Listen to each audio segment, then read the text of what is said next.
Magandang gabi po. Magandang gabi po. Okay po. It's the first time Bible study 2026. Ito po yung unang Bible study sa taong 2026. Maybe you attend today because you want to know more the Bible, right? Marahil dumalo kayo ngayong araw dahil gusto nyo higit na matutunan yung Biblia. So God will allow more grace to all the attendants. Kaya ipapahintulot ng Diyos yung higit na bayaya sa lahat ng dumalo.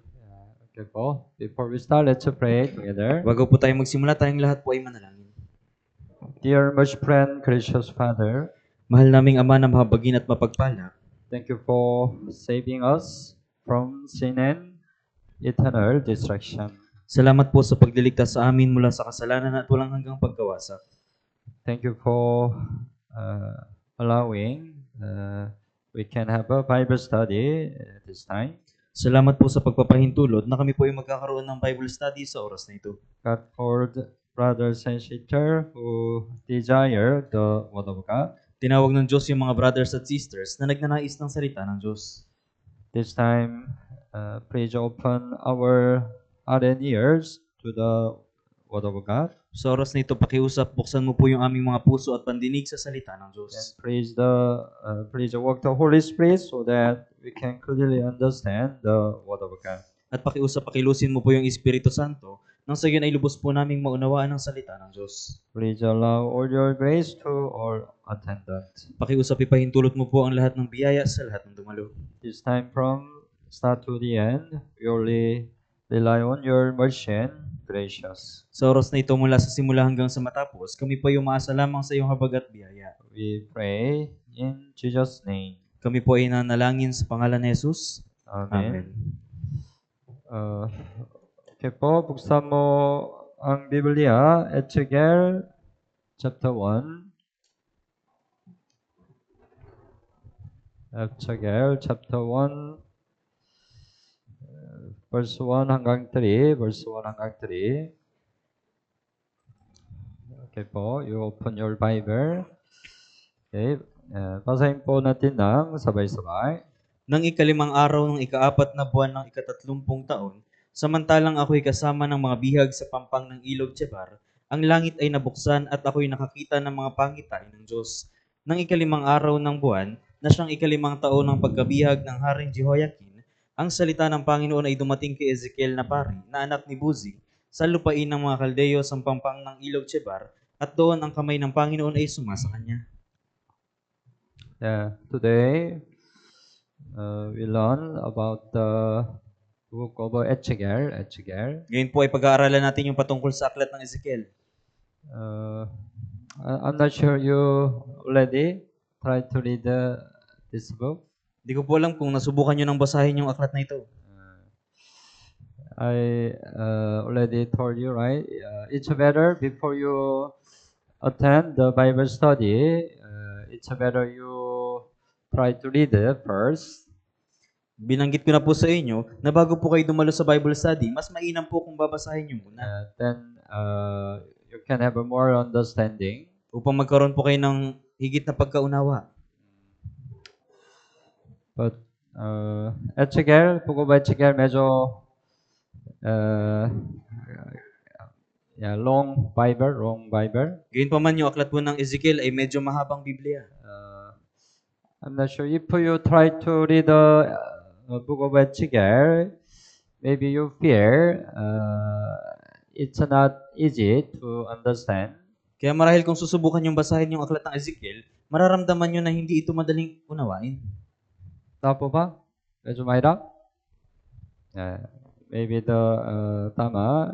The book of Ezekiel is the one of the typical Bible, typical book in the Bible.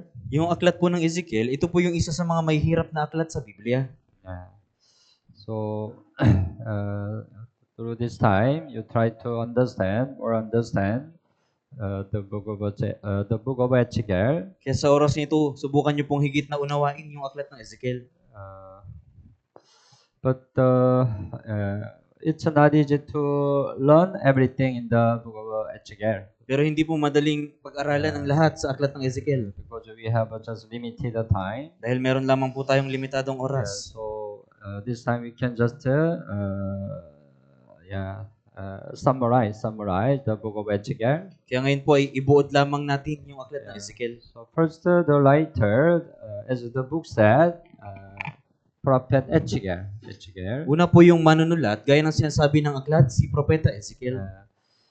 Ezekiel was the son of Buzi, a priest from the line of Zadok. Si Ezekiel po ay anak ni Buzi, na isang pari mula sa salinlahi ni Zadok. Ezekiel, he is not only prophet, but also he was a priest. Si Ezekiel po, hindi lamang siya propeta, kundi isa rin siyang pari.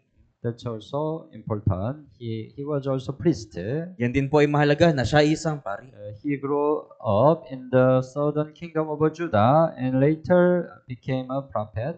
Siya po ay nakatira, siya po ay lumaki doon sa kahariang timog ng Juda at kalaunan ay naging propeta. In BC 597, during Nebuchadnezzar's second attack, Ezekiel was taken to Babylon as a captivity along with Jehoiakim, the 19th king of Judah. Noong BC 597, nung panahon ng ikalawang pag-atake ni Nebuchadnezzar, si Ezekiel ay dinalang bihag sa Babylonia kasama ng Jehoiakim na siyang ika-19 na hari ng Juda. He became captivity. Siya ay naging dalang bihag.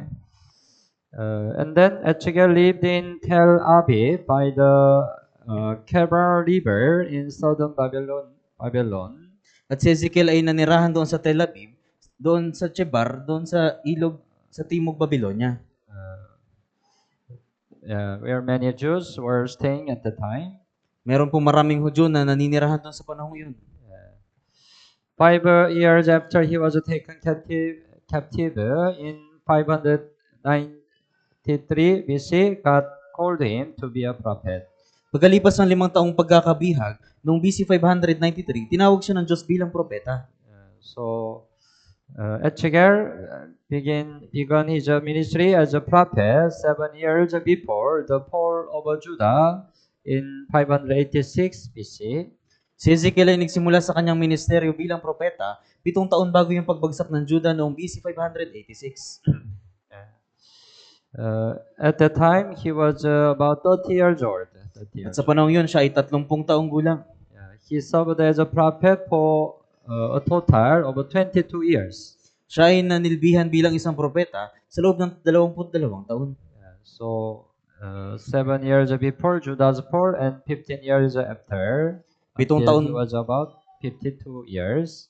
7 taon bago yung pagbagsak ng Judah at 15 taon pagkatapos hanggang siya ay maging 52 taong gulang. So,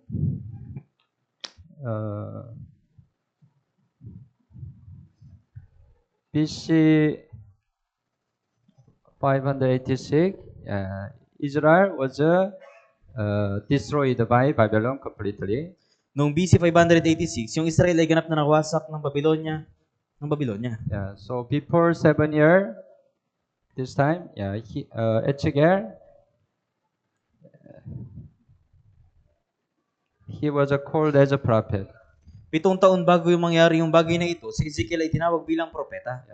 And then, after 15 years, until here, he was a 52 year. He continued his ministry as a prophet. Total 22 years. At maging paglipas ng 15 taon, hanggang siya ay tumutong sa 52 taong gulang, siya ay naglingkod bilang propeta sa loob ng 22 taon. Okay. Prophet like Isaiah from an early time and Jeremiah from Ezekiel's own time served in Jerusalem in the kingdom of Judah. Si Propeta Isaias na mula sa unang panahon at si Jeremias na mula sa panahon ni Ezekiel ay naglingkod sa Jerusalem doon sa kaharian ng Judah. Earlier time, there was a prophet Isaiah. Bago po yun, meron pong propeta na si Isaias. And also, there was a prophet Jeremiah. At meron din pong propeta na si Jeremias. And also at that time, there was another prophet, Daniel.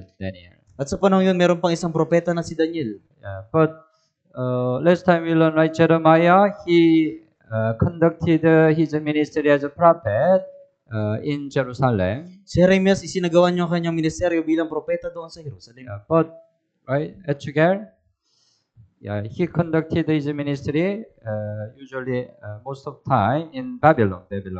Pero si Ezekiel, ginawa niya yung kanyang ministeryo sa mahabang panahon doon sa Babylonia. Yeah. But Etcheger and Daniel different. Pero si Ezekiel at si Daniel ay magkaiba. Etcheger walked among the Jewish exile living in the southern part of the Babylonian Empire. Si Ezekiel ay nagtrabaho kasama ng mga bihag na Hudyo na naninirahan doon sa timog na bahagi ng Babylonia. Yeah, we learn right, Tel Aviv, southern part of the Babylon. Sa Tel Aviv, sa timog na bahagi ng Babylonia. While Daniel served the capital city as a high official in the royal government. Pero si Daniel ay nanilbihan doon sa kabisera, doon sa syudad, kung saan yung may mataas na opisyal ng gobyerno. Yeah, right, the Daniel, right, became high position in Babylon, right? Si Daniel ay nagkaroon ng mataas na posisyon doon sa Babylonia. They were same time, but different place, right? Sila ay nasa isang panahon, pero magkaibang lugar. Okay po? Yeah. We think about the purpose of the writing. Pag-isipan natin yung layunin ng pagsulat. When Etcheger began prophesying in 930 BC, the first captivity and the second captivity by Babylon had already taken place. Nung si Ezekiel ay nagsimula sa pagpopropesiya noong 593 BC, yung unang pagkabihag at ang ikalawang pagkabihag.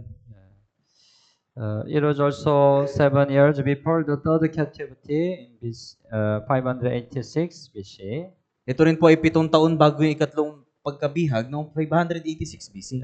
When Jerusalem and the temple would be completely destroyed. Kung saan yung Jerusalem at yung templo ay ganap na nawasak. You need to understand, right? There was a 3-time invasion of Babylon, Israel. Kailangan niyo pong maunawaan na meron pong 3 beses na pagsakop ng mga Babylonia sa Israel. BC 606. First invasion of Babylon. Yung unang pagsakop, BC 606. Yeah, then many Israelites became captivity. Pagkatapos, maraming mga Israelite ay naging bihag. And there was a second invasion of Babylon. At merong ikalawang pagsalakay ng Babylonia. BC 597. Noong BC 597. Second captivity. Ito po yung ikalawang pagsalakay. And BC 586, it's a third captivity. At noong BC 586, ito po yung ikatlong pagsalakay. As we know, this time, Jerusalem and Temple of God was completely destroyed. At sa panahong ito, yung Jerusalem at yung templo ay ganap na nawasak. It's a complete destruction of Israel. Ito yung ganap na pagkawasak ng Israel. But sometime we mention it's also the destroy of Israel. Pero minsan, binabanggit din natin na dito yung pagkawasak ng Israel. Yeah. And then after 70 years from here, we come to BC 536. Israel returned to their land. At pagkalipas ng 70 taon, BC 536, yung Israel ay nanumbalik sa kanilang lupain. Total, right? They became captivity for 70 years. Kaya sila ay naging bihag sa loob ng 70 taon. Naintindihan niyo po? Yeah. But usually third invasion of Babylon, the temple of God, Jerusalem was completely destroyed this time. Pero sa panahong ito, sa ikatlong pagsalakay ng Babylonia, yung Jerusalem at yung templo ay ganap na nawasak. Yeah.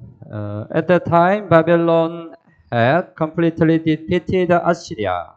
Sa panahong ito, yung Babylonia ay ganap na tinalo ang Assyria and was trying to take control over the entire Near East. at sinubukang kontrolin yung kabuuan ng timog. Ng, That's why Judah was in a very dangerous situation. kaya yung Judah ay nasa mapanganib na sitwasyon. But even that situation, the people did not rely on the Lord, but continued to worship idol and live in sin. Pero kahit na ganun yung kanilang kalagayan, yung mga tao ay hindi umasa sa Panginoon at patuloy na sumamba sa mga Diyos-Diyosan at sa kanilang kasalanan. Nabuhay. And those who remained in Judah, who had not been taken to Babylon, believed they were God's true people under His protection. At yung mga naiwan doon sa Judah, yung mga taong hindi nadalang bihag doon sa Babylonia, naniniwala na sila yung mga tunay na tao ng Diyos na nasa ilalim ng kanyang protection. This time, right, many people became captivity, right? Sa panahon ito, maraming tao yung naging bihag. 3 times, right? But some people still remain in Jerusalem. Pero may ilang mga tao na nanatili doon sa Jerusalem. They thought, God keep us, God protect us. Inisip nila na iningatan kami ng Diyos. But they became captivity because of their sin. Pero sila ay naging bihag dahil sa kanilang kasalanan. It's a complete misunderstanding, right? Ito po ay maling pagkaunawa. We're thinking that those taken to Babylon were sinners being punished for their sin. O iniisip na yung mga dinalang bihag doon sa Babylonia, sila ay mga makasalanan para parusahan yung kanilang kasalanan. This gave them a long sense of a spiritual superiority. Ito yung nagbigay sa kanila ng maling pag-iisip para sa kanilang spiritual na kahusayan. In this situation, God showed Ezekiel the future event about Judah's destruction and the restoration. Sa pangyayaring ito, ipinakita ng Diyos kay Ezekiel yung mangyayari sa hinaharap na pagkawasak at muling pananauli ng Judah. Last time we learned the book of Jeremiah. Nakaraan, pinag-aralan natin yung aklat ng Jeremias. The book of Jeremiah also said the destruction of Israel because of their sin. Sa aklat ng Jeremias, binanggit din doon yung pagkawasak ng Jerusalem dahil sa kanilang kasalanan. But God promised their restoration. Pero ipinangako ng Diyos yung kanilang pananauli. Ezekiel, same. Pareho din po sa Ezekiel. Through this, God revealed that He is the Almighty Creator and the one who rules over history. Sa pamamagitan nito, inihayag ng Diyos na siya ay makapangyarihang tagapaglikha at siya yung namumuno sa buong kasaysayan. The most important message God gives in this book is the restoration of Israel. Yung pinakamahalagang mensahe na ibinibigay ng Diyos sa aklat na ito ay yung pananauli ng Israel. The book shows that God is righteous and disciplines those who sin. Ipinapakita ng aklat na ang Diyos ay matuwid at dinidisiplina ang mga makasalanan. And He is also faithful to His chosen people and cares for them to the end. At siya rin ay tapat sa kanyang mga piniling bayan at inaalagaan sila hanggang sa uli. It will show that He is merciful and restore those who repent. Ipinapakita din dito na siya ay mahabagin at pinananauli yung mga nagsisisi. The Almighty God who rules over history will judge simple Judah and the rebellious nation. Yung makapangyarihang Diyos na namumuno sa buong kasaysayan ay hahatulan ng kasalanan ng Judah at yung mga rebelding bansa. But He also promised to restore His chosen people Israel. Pero nangako din siya na papanumbalikin yung kanyang piniling bayan na Israel.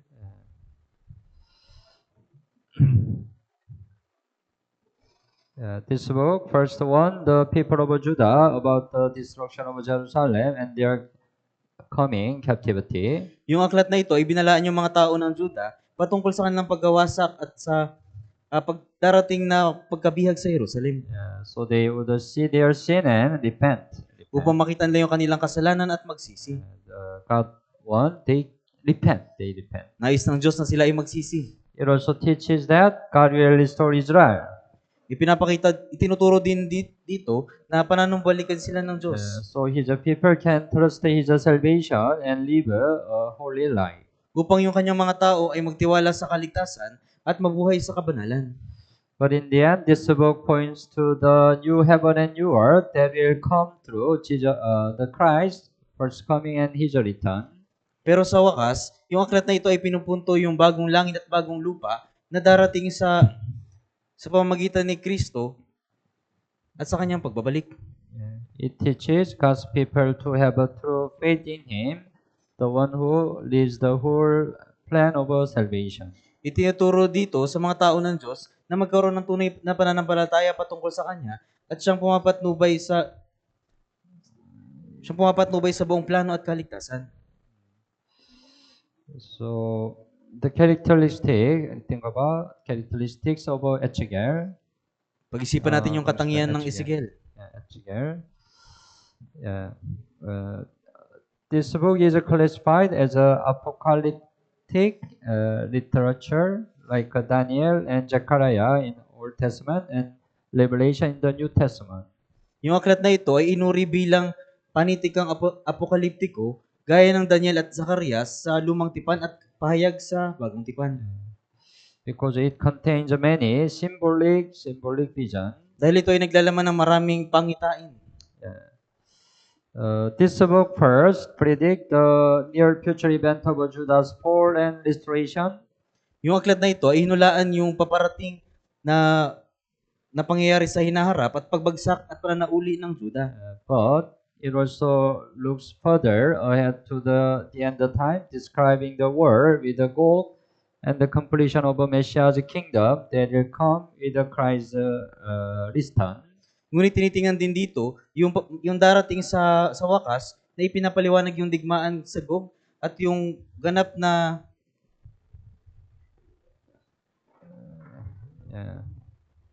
at yung pagtapos ng kaharian ng Mesiyas na mangyayari sa pagbabalik ni Kristo. This book includes many teaching about the end time, so it's similar to the book of Revelation. Yung aklat na ito ay tinuturo yung patungkol sa pagwawakas ng panahon, kaya ito ay pareho sa aklat ng Apokalipsis. And also, Ezekiel's role as both priest and prophet can be clearly seen throughout the book. At sa pamagitan din ng aklat na ito, makikita yung gampanin ni Ezekiel bilang pari at propeta. This book includes many prophecies about the Messiah, but it highlights his glory more than his suffering.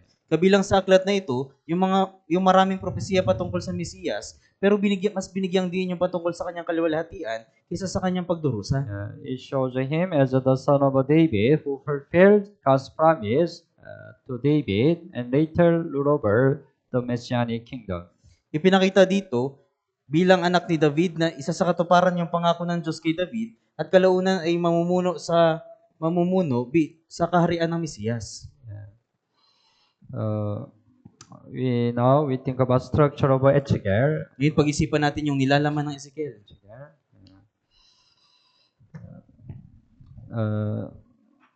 First, chapter 1 to 3 is about Ezekiel's calling and his ministry. Mula chapter 1 hanggang chapter 3, ito yung pagtawag kay Ezekiel sa kanyang ministeryo. The beginning of the book of Ezekiel tells how he was called to be a prophet and received his mission from God. Sa pasimula ng aklat, binanggit na si Ezekiel ay tinawag bilang propeta at tumanggap ng misyon mula sa Diyos.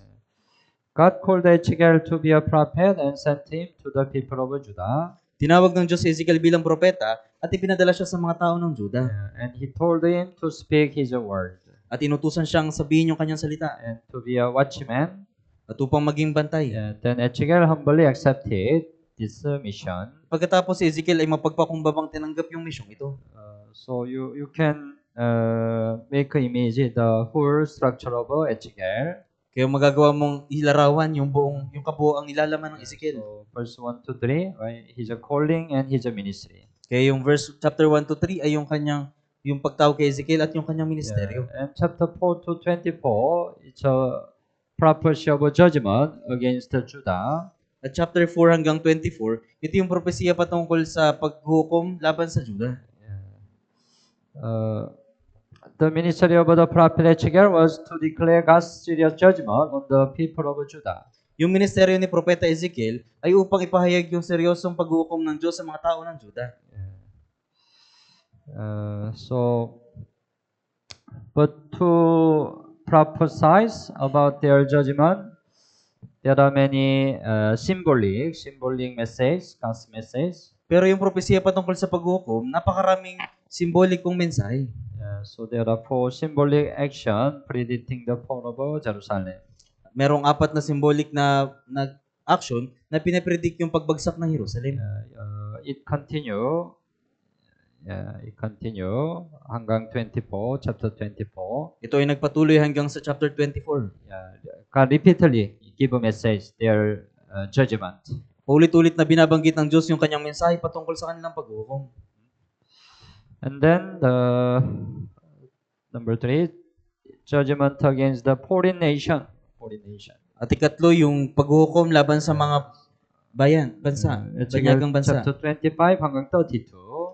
Ezekiel chapter 25 hanggang 32. So first, right, judgment for Judah first, right? Unang paghukom ay para sa Judah. After that, judgment for other country, foreign country. At pagkatapos nun, yung paghukom para sa ibang bansa.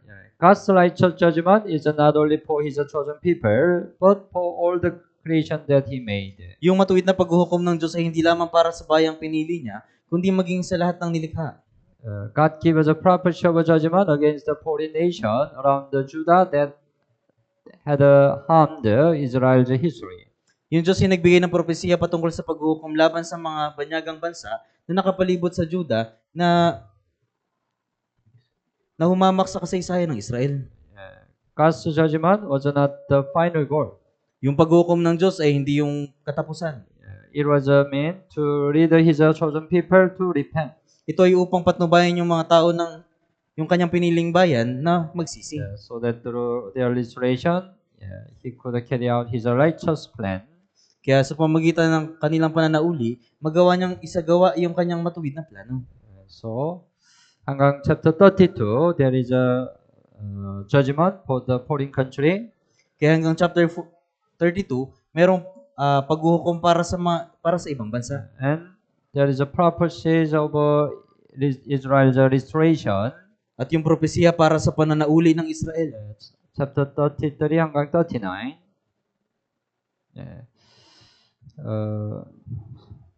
So right during the Bible seminar, every time we learn, right, chapter 36, it says about the restoration of their land. Tuwing Bible seminar, tinuturo natin yung sa chapter 36 na yung pananauli ng kanilang lupain. And chapter 37, restoration of the nation of Israel. Sa chapter 37, yung pananauli ng bansa.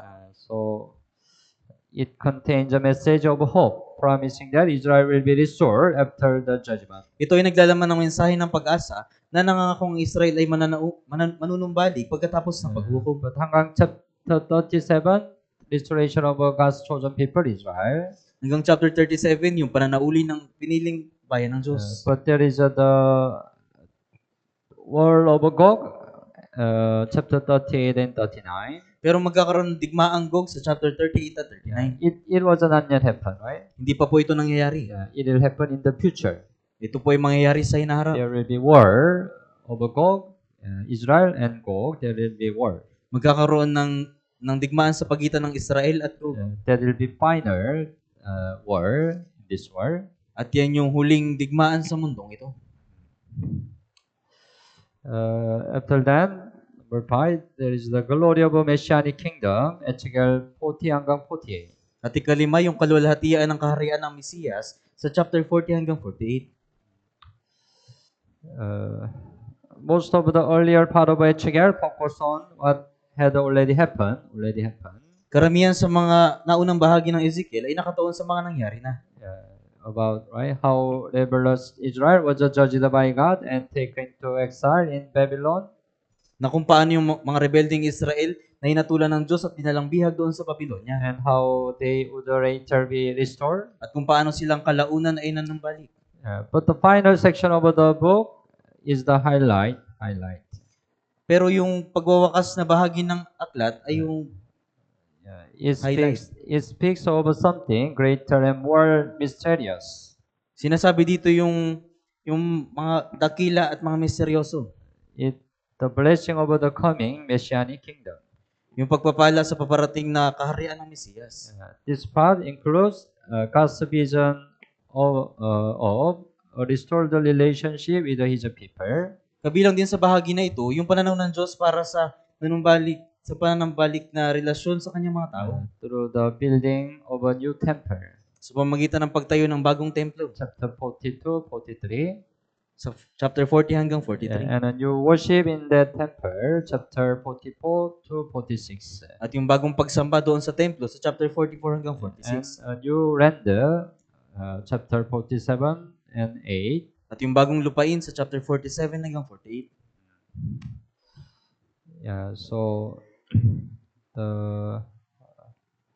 the last part, it's a highlighting Ezekiel. Kaya yung huling bahagi ng Ezekiel, ito yung highlight.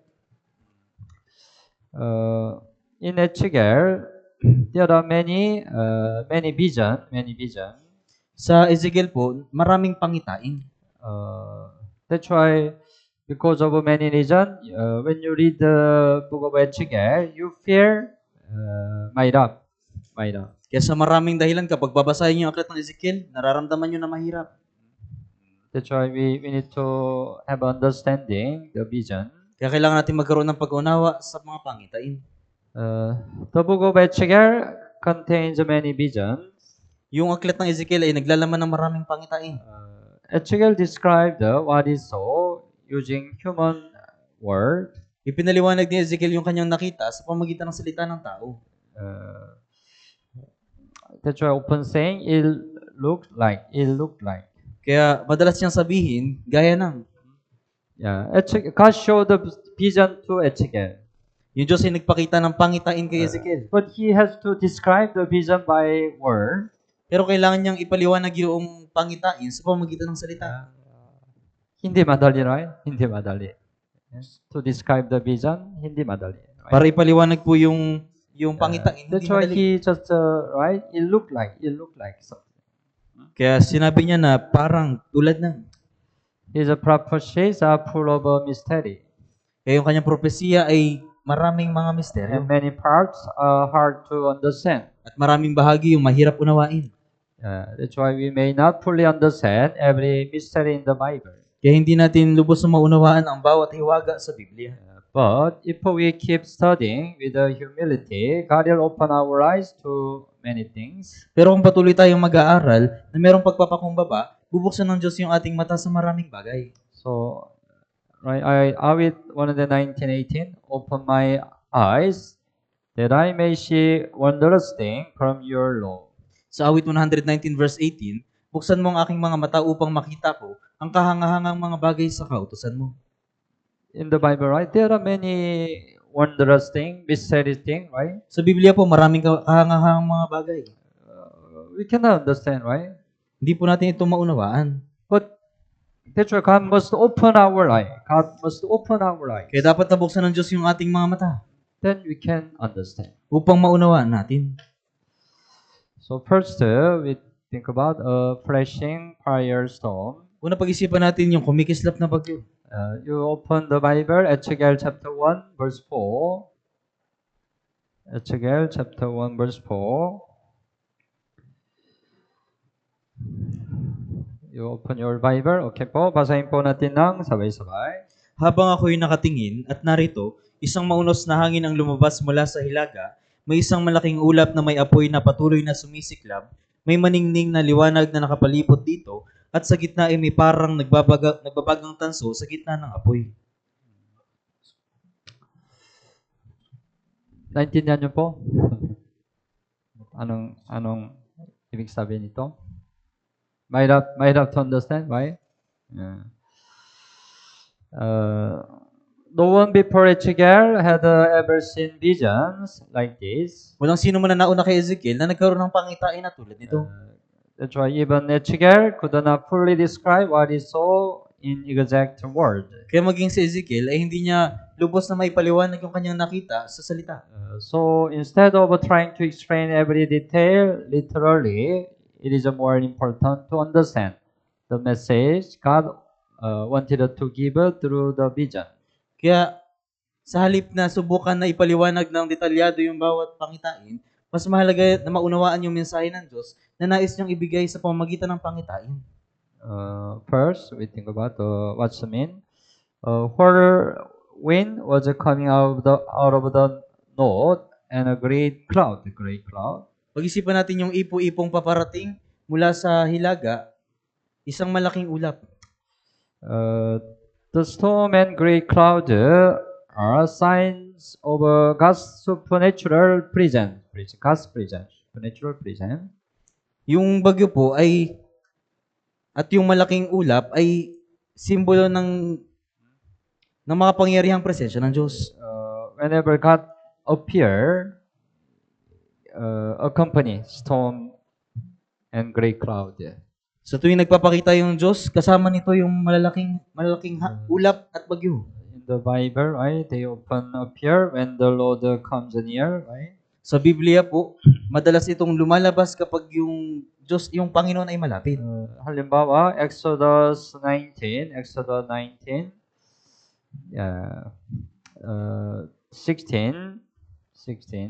hanggang 18. In the morning, that there were thunderings and the lightning and a thick cloud on the mountain. Sa umaga ng ikatlong araw, kumukulog at kumikidlat at may isang makapal na ulap. The Lord appeared to Moses this time, right? Sa pagkakataong ito, yung Panginoon ay nagpakita kay Moises. Then there was a thundering, lightning, thick cloud, right?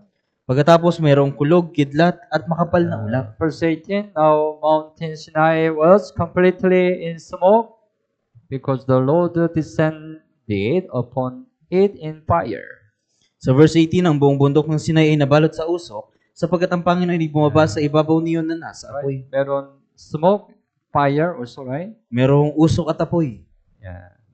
So, it describe God's supernatural presence. Kaya pinapaliwanag dito yung makapangyarihang presensya ng Diyos. But coming out of the north, pero yung lumabas mula sa hilaga, north also important thing. Yung hilaga rin po ay mahalaga. Here are several Bibles that say God is in the north. Dito maraming mga verses na sinasabi na yung Diyos ay mula sa hilaga. God's throne, the Bible already mentioned, God's throne is in north. Yung trono ng Diyos, madalas na sinasabi ng Biblia ay nasa hilaga. Isaiah 14:13 it described the most beautiful angel Lucifer became Satan, right? Became Satan. Sa Isaiah chapter 14 verse 13, pinapaliwanag dito yung napakagandang anghel na si Lucifer na naging si Satanas. Because of his pride, right? Dahil sa kanyang pagmamataas.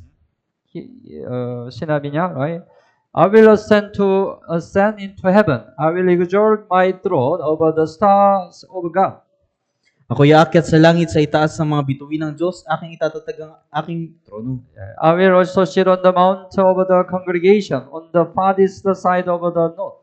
Ako'y uupo sa bundok na pinagtitipunan sa malayong hilaga. He wanted to sit on the God's throne, right? Nais niyang umupo sa trono ng Diyos. God's throne is in north. Yung trono ng Diyos ay nasa hilaga.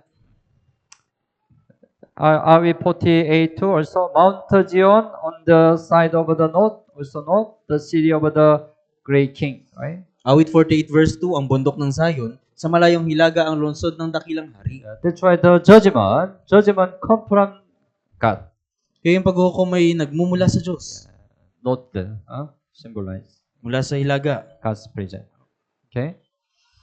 And then we said about Ember. Sinasabi dito yung tungkol sa amber. Ember. Ano po? Ember. The color of ember. The word ember here gives the image of a hot, shining metal. Yung salitang amber dito ay naglalarawan sa mainit at nagniningning na bakal. You saw the metal. If fire, very hot fire, the color, you can see the color over the metal, right? Kapag nakakita po kayo ng bakal na tumatama yung malakas na apoy, nakikita niyo po yung kulay ng bakal. Something heated up by fire. Yeah. Literally, it can also mean a golden brown gemstone. Literal na ito ay maihahayag sa golden brown na So gemstone. we don't know exactly what it was. Hindi natin ganap na nalaman kung ano ito. But it appeared with a flashing fire and bright light. Pero ito ay lumitaw na may maningning na liwanag. These things show the glory of the Lord. The glory of the Lord. Yung bagay na ito ay nagpapakita ng kalulhatian ng Panginoon. So it describes the glory of the Lord. Pinapaliwanag nito yung kalulhatian ng Panginoon. So Ezekiel chapter 1, 28 and 27 and 8 also mentioned, right? The color of ember with the appearance of a fire mentioned. Binanggit din dito sa verse 27 at 28. Yeah. In it mentioned, right? 28. This was the appearance of the likeness of the glory of the Lord, right? Glory of the Lord, right? Gayon ang anyo ng kinang sa palibot. Glory of the Lord, right? Kalulhatian ng Panginoon. Yeah, so we understand, right? What it meant, the ember. Kaya maunawaan natin kung ano yung kahulugan ng The glory ember. of the Lord. Kalulhatian ng Panginoon. Yeah. And then it says about 4 living creatures. Ang sinasabi yung apat na buhay na nilalang. Verse 5, Ezekiel chapter 1 verse 5. You open your Bible, verse 5 hanggang 14, verse 5 hanggang 14. Okay po, basahin po natin ng sabay-sabay. Mula sa gitna nito ay may isang kahawig ng apat na nilalang na may buhay. Ganito ang kanilang anyo. Sila'y may anyong tao, bawat isa ay may apat na mukha at bawat isa sa kanila ay may apat na pakpak. Ang kanilang mga paa ay tuwid at ang talampakan ng kanilang mga paa ay parang talampakan ng paa ng isang guya at sila'y kumikinang na parang tansong pinakintab. Sila'y may mga kamay ng tao sa ilalim ng kanilang mga pakpak sa kanilang apat na tagiliran. Silang apat ay may kanilang mga mukha at may kanilang mga pakpak na ganito. Ang kanilang mga pakpak ay magkakadikit. Bawat isa sa kanila ay lumalakad ng tuloy-tuloy at hindi lumingon habang lumalakad. Tungkol sa anyo ng kanilang mga mukha, ang apat ay may mukha ng tao, may mukha ng leon sa kanang tagiliran, may mukha ng baka sa kaliwang tagiliran, at silang apat ay may mukha ng agila. Gayon ang kanilang mga mukha, at ang kanilang mga pakpak ay nakabukas sa itaas. Bawat nilalang ay may dalawang pakpak na bawat isa ay magkakadikit, samantalang ang dalawa ay nakatakip sa kanilang mga katawan. Bawat isa ay lumakad ng tuwid, saan man pumaroon ng espiritu, doon sila pumaparoon at hindi lumilingon sa kanilang paglakad. Sa gitna ng mga nilalang na may buhay gaya ng mga bagang nagniningas, parang mga sulo na nagpaparoot pa rito sa gitna ng mga nilalang na may buhay, ang apoy ay maningas at mula sa apoy ay may lumabas na kidlat. At ang mga nilalang na may buhay ay tumakbong paroot pa rito na parang kislap ng kidlat. Medyo mahirap. Mahirap. Yeah. Ezekiel showed the vision, this vision. Nakita ni Ezekiel yung pangitahing ito. And he described. Yeah. The creature,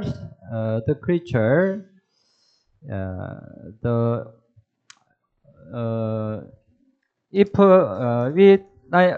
it's difficult to understand the Ezekiel described, right? Mahirap pong unawain yung paliwanag ni Ezekiel. That's why if we describe the description of Ezekiel, like this, it will become like this picture. Kaya kung ipapakita natin yung paliwanag ni Ezekiel, ito ay magiging tulad ng larawang ito. The living creature. But maybe it's not possible. We can draw the picture perfectly.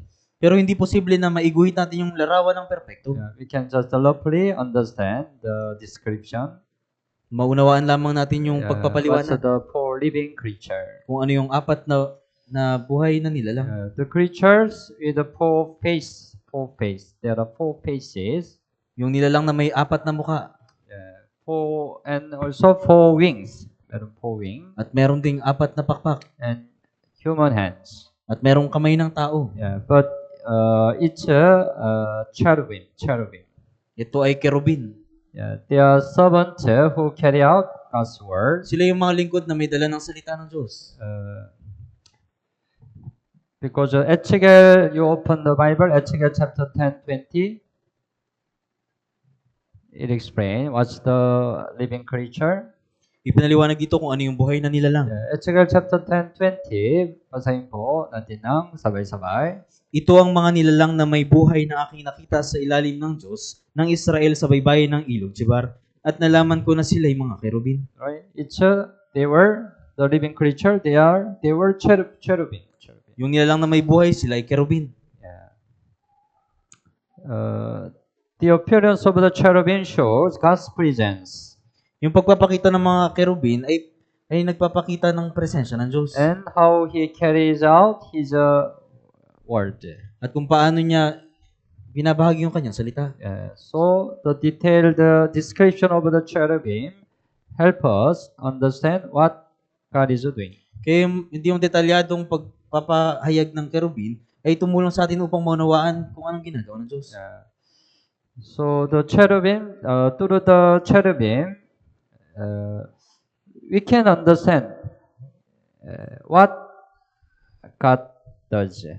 Kaya sa pamagitan ng kerubin, malaman natin kung anong ginagawa ng Diyos. Because the cherubim is one of the angel conduct God's work. Dahil yung kerubin ay isa sa mga anghel na nagsasagawa ng gawain ng Diyos. So through this living creature, we can know what God does. Kaya sa pamagitan ng nilalang na ito, malalaman natin kung anong ginagawa ng Diyos. Cherubim was already mentioned in the Bible many times. Yung kerubin po ay binanggit na sa Biblia ng maraming beses. First, we think about cherubim. What's cherubim? Pag-isipan po natin kung ano yung kerubin. When Adam and Eve were driven out of the Garden of Eden, God placed the cherubim and flaming sword that turn in every direction to gather the way. Nung si Adan at si Eva ay pinalayas doon sa halamanan ng Eden, nilagay ng Diyos yung kerubin doon at yung mga nagliliyab na tabak na nakapalibot doon sa the Adam and Eve committed a sin in the Garden of Eden, right? Nalaman niyo po na si Adan at si Eva ay nakagawa ng kasalanan. And then they were driven out. At sila ay pinalayas. Right? And then God placed the cherubim. At nilagay ng Diyos yung mga kerubin. And cherubim kept the tree, the life, the tree of life. At iningatan ng kerubin yung puno ng buhay. In the Garden of Eden, there were two kind of tree, right? Two tree, right? Sa halamanan ng Eden, merong dalawang uri ng puno. The tree of the knowledge of good and evil, right? Yung puno ng pagkakilala ng mabuti at masama. And the tree of life. At yung puno ng buhay. Right? Yeah. But Adam and Eve ate the tree, the knowledge of good and evil, right? Pero si Adan at Eva, kinain nila yung bunga ng puno ng pagkakilala ng mabuti at That's why masama. they are driven out. Kaya sila ay pinalayas doon sa halamanan ng Then Eden. cherubim kept the tree of life. Pagkatapos, yung kerubin yung nag-ingat doon sa puno ng buhay. Genesis chapter 3, 24, right? Mention, right? Naintindihan niyo po anong cherubim? And also, they guard the atonement cover in the tabernacle, At binantayan din nila yung tabing doon sa tabernakulo. The curtain that separates the holy place from the most holy place has a design of a cherubim on it. Kaya yung kurtina na naghihiwalay doon sa dakong banal at dakong kabanal-banalan ay merong disenyo ng kerubin. So in tabernacle, right, there was a cherubim. Kaya doon sa tabernakulo merong kerubin. Exodus 25:18, you shall make two cherubim of gold. Sa Exodus chapter 25 verse 18, at gagawa ka ng dalawang kerubin na ginto. And the Bible said, God is enthroned between the cherubim. At sinabi ng Biblia na ang Diyos ay nasa trono sa pagitan ng dalawang kerubin. Awit 80 verse 1, you who dwell between the cherubim. Ikaw na nakaluklok sa trono sa ibabaw ng mga kerubin. If there is a king, right? There is a king's throne. King's throne. Kung merong hari, merong trono ng hari. Beside of a king, there are many servant, right? At sa gilid ng hari, maraming mga lingkod. Yeah, same, right? In God's throne, there are cherubim. Sa trono din ng Diyos, meron ding mga kerubin. Naintindihan niyo po? Yeah, cherubim. Yeah. So the four living creature, each of the four living creature cherubim had the four faces. Kaya yung bawat apat na buhay na nilalang, yung mga kerubin sila may apat na mukha. Human face in front. Yung mukha ng tao sa harap, A lion face on the right. mukha ng leon sa kanan, And an ox face on the left. at mukha ng baka sa kaliwa, And an eagle's face at the back. at mukha ng agila sa likod. The picture, right? The four face, right? Sa larawan, may apat na mukha. Tao, lion, ox, eagle. The front, left, right, back, right? Four face, right? Sa harap, sa kaliwat kanan at sa likod, may apat na mukha. Why four face? Bakit apat na mukha? It explain.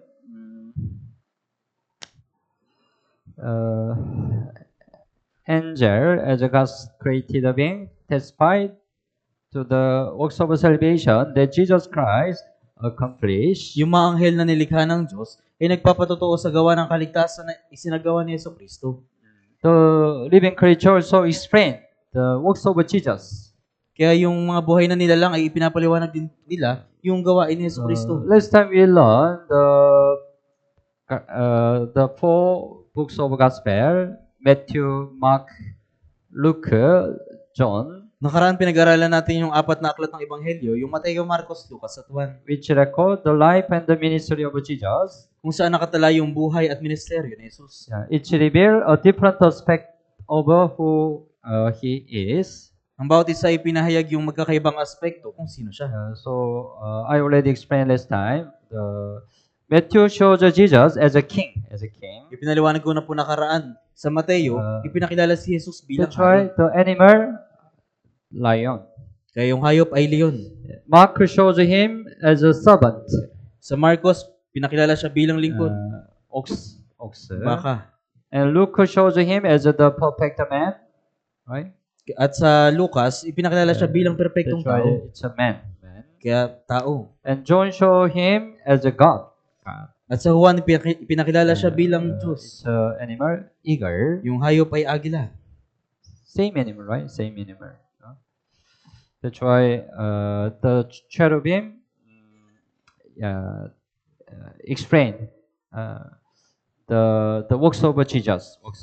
Kaya pinapaliwanag ng kerubin yung gawa ni Jesucristo. Okay, so the living creature doesn't mean Jesus himself. Kaya yung buhay na nilalang hindi tumutukoy kay Jesus. The living creature is a cherubim, angel. Kaya yung apat na buhay na nilalang ay yung apat na anghel. But their shape explain what God does. Pero yung kanilang anyo ay pinapaliwanag kung ano yung gawa ng Diyos. They explain what Jesus does. Ipinapaliwanag lang kung ano yung ginawa ni Jesus. Naintindihan niyo po, you have to catch it, the message. Okay po? And then, we think about here, Ezekiel chapter 1, 15. Ezekiel chapter 1, 15 hanggang 21. Also, even long, you open your Bible, you try to, basahin po natin ng sabay-sabay. At ang mga kerubin ay pumaitaas. Ito ang mga nilalang na may buhay na aking nakita sa baybayin ng ilog Chebar. Kapag kumilos ang mga kerubin, ang mga gulong ay gumagalaw na katabi nila, at kapag itinaas na ng mga kerubin ang kanilang mga pakpak upang pumaitaas mula sa lupa, ang mga gulong naman ay hindi pumihit sa tabi nila. Kapag ang mga kerubin ay nakahinto, ang mga gulong ay humihinto. At kapag sila'y pumapaitaas, ang mga gulong ay pumapaitaas na kasama nila. Sapagkat ang espiritu ng mga nilalang na may buhay ay nasa mga iyon, at ang kalulhatian ng Panginoon ay lumabas mula sa pintuan ng bahay at tumayo sa ibabaw ng mga kerubin. Itinaas ng mga kerubin ang kanilang mga pakpak at lumipad mula sa lupa sa aking paningin habang sila'y humahayong kasama ng mga gulong sa tabi nila. At sila'y tumayo sa silangang pintuan ng bahay ng Panginoon at ang kalulhatian ng Diyos ng Israel ay nasa itaas nila. Ito ang mga nilalang na may buhay na aking nakita sa ilalim ng Diyos ng Israel sa baybayin ng ilog Chebar at nalaman ko na sila'y mga kerubin. Bawat isa ay may 4 na muka at 4 na pakpak, at ang anyo ng mga kamay ng tao ay nasa ilalim ng kanilang mga pakpak. Also mentioned for here, Binanggit din po yung 4 na gulong. the Maira 19 yan, right? That's why if we express the description of a chair, it can be like this picture. Kaya kung ipapakita po natin yung pagpapaliwanag ni Ezekiel, ito po yung ganito po yung larawan. You know wheel, what's a wheel? Alam niyo po yung gulong. Wheel. The koche wheel meron. Yung kotse po may gulong. Or the motorcycle wheel, you know? Yung Wheel. gulong ng motor. Tama? But it's a completely different of here. Right? Our koche motorcycle, right? Pero ito po ay ganap na naiibang gulong mula sa ating mga kotse, motor. There are outside of here and also inside of here. Meron here. Merong gulong sa loob at merong gulong sa labas. But looks inside of here, the center here, different direction, right? Pero mukhang yung gulong sa gitna, sa loob, ay ibang direksyon. Of course, the nobody can make this kind of hair. Siyempre, walang sino man yung gagawa ng ganitong uring ng gulong. Just to draw like this, but actually, not perfectly can draw the picture. Maguguhit nila ito, pero hindi perpektong maisa sa larawan. Anyway, verse 15. Here was on the earth. Verse 15. Here was on the earth, right?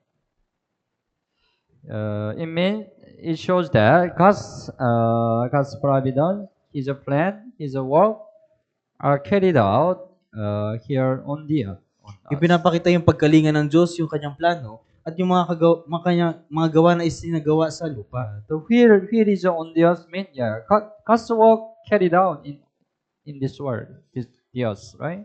Yung gulong na nasa lupa, ibig sabihin yung gawain ng Diyos ay isinagawa dito sa lupa.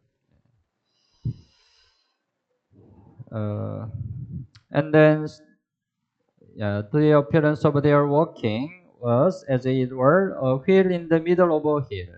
At yung kanilang paggawa ay meron inside the wheel. Ay yung gulong na nasa gitna. When they moved, they went toward any one of the four directions. They did not turn aside when they went. Kapag sila lumakad, sila ay lumalakad sa alinman sa 4 na dako na hindi lumingon habang lumalakad. It means that our hill, right? Our here, one direction, right? Yung ating gulong po ay may isang direksyon. But it has 4 direction. Pero ito ay may 4 na direksyon. It means, that's why our hill, right? We go straight, we have to change the direction, right? To go another place, right? Kaya kapag tayo ay pupunta sa ibang lugar, kailangan nating iliko yung ating gulong. But this here, no need to change the direction, right? Pero yung gulong na ito, hindi na kailangan baguhin yung direksyon. Because of all the direction, he directly can move all the direction. Dahil ito ay direktang lilipat sa ibang direksyon. If we have this here, it's good, right? Kung meron tayong ganitong gulong, mabuti po. But we cannot make, right? It means it shows that God's work can happen in any direction. Ipinapakita dito na yung gawain ng Diyos ay mangyayari sa lahat ng direksyon. Verse 18 also mentioned, their limbs were full of eyes all around the four of them. Sinabi rin sa verse 18 at itong 4 na may kanilang mga rayos na puno ng mga mata sa palibot. Right? Eye. There are small circle, right? Inside, many circle. It describes the eye. Itong maliliit po na mata, ito po yung maliliit na mata. All eye, right? Why all eyes? Yeah. The eyes all around symbolize God's omniscience. Yung matang nakapalibot ay sumisimbolo sa God's omniscience. Omniscience means God knows everything. Ibig sabihin, yung nalalaman ng Diyos ang lahat ng bagay. God, because He is the God who sees everything. Dahil siya yung Diyos na nakikita ang lahat ng bagay. His eye can see everything, right? Yung mata niya ay kaya makita lahat ng That's why bagay. He can know everything, right? Kaya nalalaman niya ang lahat ng bagay. So, Zechariah chapter 4:10 also mentioned, they are the eyes of the Lord, which He scan to and fro throughout the whole earth. Ito yung mga mata ng Panginoon na nagpaparot pa rito sa buong lupa. You have to understand, right? God's eye can see everything, right? Kailangan niyo pong maunawaan na yung mata ng Diyos ay kaya makita ang lahat ng bagay. If we see here, we cannot see record, right? Kung nakikita natin yung harap, hindi natin nakikita yung likod. God's eye can see all. Pero yung mata ng Diyos, nakikita nito ang lahat. Scan, right? His eye scan all. Yung kanyang mata ay nagpaparoot pa rito. Yeah, it's full of eye, right? So, the vision actually so describe God, what God does. Kaya yung pangitain na nakita ni Ezekiel ay yung pangitain na kung anong ginagawa ng Diyos. And more, the likeness of the firmament. Gaya Ezekiel ng- chapter 1, 22. Buksan mo ang Biblia. 22 hanggang 28 also, basahin po natin ng sabay-sabay. Sa ibabaw ng ulo ng mga nilalang na may buhay, may isang bagay na kawangis ng kalawakang kumikinang na parang kristal na nakaladkad sa itaas ng kanilang mga ulo. At sa ilalim ng kalawakan ay nakaunat ng tuwid ang kanilang mga pakpak, na ang isa ay paharap sa isa, at bawat nilalang ay may dalawang pakpak na tumatakip sa kanyang katawan sa dakong ito, at bawat isa ay may dalawa na tumatakip sa dakong iyon. Nang sila'y gumalaw, aking narinig ang pagaspas ng kanilang mga pakpak na parang ugong ng maraming tubig, parang tinig ng makapangyarihan sa lahat, at ugong ng kaguluhan na gaya ng ingay ng isang hukbo. Kapag sila'y nakahinto, kanilang ibinababa ang kanilang mga pakpak, at may tinig na nagmula sa itaas ng kalawakan na nasa ibabaw ng kanilang mga ulo. Kapag sila'y nakahinto, kanilang ibinababa ang kanilang mga pakpak. Sa itaas ng kalawakan na nasa itaas ng kanilang mga ulo, ay may kawangis ng isang trono na parang anyo ng batong safiro. Sa ibabaw ng kawangis ng trono ay may kawangis ng isang tao na nakaupo sa itaas niyon. At nakita ko sa anyo ng kanyang balakang at paitaas ang isang bagay na tulad ng kumikinang na metal na kung pagmasdan ay gaya ng apoy sa palibot nito, at mula sa anyo ng kanyang balakang at paibaba ay nakita ko ang gaya ng apoy na may ningning sa palibot niya. Gaya ng anyo ng bahaghari na nasa ulap sa araw na maulan, gayon ng anyo ng kinang sa palibot, gayon ng anyo ng katulad ng kaluwalhatian ng Panginoon. Nang iyon ay aking makita, ako'y nasubasob at aking narinig ang tinig ng isang nagsasalita. The final picture like this. Ganito po yung larawan. Each of the cherubim, the four living creature, right? Ito yung kerubin, yung apat na buhay na nilalang. And also, there are four here also, right? At meron ding apat na gulong. But above here, there are the firmament. Pero sa ibabaw nito ay merong Firmament. isang bagay na kawangis ng kalawakan. Ng kalawakan. The likeness of the firmament. Kawangis ng Above the head kalawakan. of the living creature. Sa ibabaw ng ulo ng mga nilalang na may buhay. It's like the color of awesome crystal stretch out over their head. Ito ay kumikinang na parang kristal na nakaladkad sa itaas ng kanilang mga ulo. It looks very beautiful, right? Beautiful. Spread. Ito ay mukhang napakaganda. Verse 26, above the firmament over their head was the likeness of a throne. In appearance, like a sapphire stone, on the likeness of the throne was a likeness with the appearance of a man high above it. So verse 26, sa itaas ng kalawakan na nasa itaas ng kanilang mga ulo, ay may kawangis ng isang trono na parang anyo ng batong zafiro. Sa ibabaw ng kawangis ng trono ay may kawangis ng isang tao na nakaupo sa itaas niyon. Above the firmament, what is this? Sa ibabaw ng parang kalawakan, ano iyon? Meron throne. Mayroong trono. Who sit there? Sino yung nakaupo doon? Likeness of a man. Appearance of a man. Kawangis ng isang tao. Sino po? Jesus Christ, right? Jesus.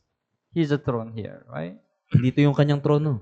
So it describes Jesus' throne. Uh, anyway, this show that the works of the angel is to carry out the will of God who sit above them. Ito ay nagpapakita ng gawa ng mga anghel na ipinapahayag yung kalooban ng Diyos na nakaupo sa ibabaw nila. So, I wanted to explain what angel does. Ipinaliwanag sa awit 103 kung anong ginawa ng mga anghel. Yeah, they are the minister. They are the minister of God. Minister of God. Sila yung mga ministro ng Diyos. Yeah, they conduct God's work, God's word. Isinasagawan nila yung gawain ng Diyos. Yeah. Uh,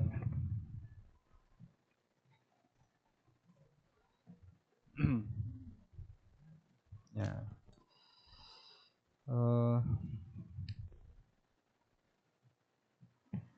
Anyway, the one whom Ezekiel saw in the throne had an appearance similar to the glorious figure that Apostle John saw. Gayunpaman yung nakita ni Ezekiel doon sa trono na may kawangis ng tao na maluwalhati na nakita rin ni Apostol Juan. Yeah, as I said, it says about Jesus Christ. Binanggit dito yung patungkol kay Jesucristo Who sit on the throne. na nakaupo doon sa trono. Yeah, so it's relate. Ezekiel and the Revelation, they are connected.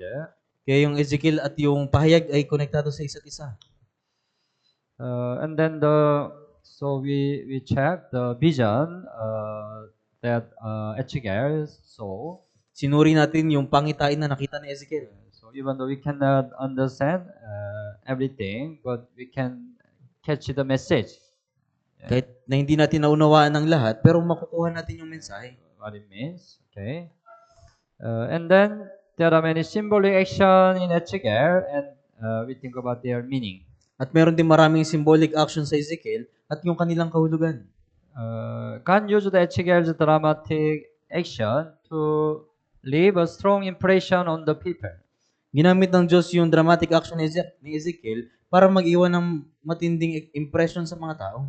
Showing them that the coming destruction of Jerusalem was inevitable. Na pinapakita na yung paparating na pagkawasak ng Jerusalem ay malapit na.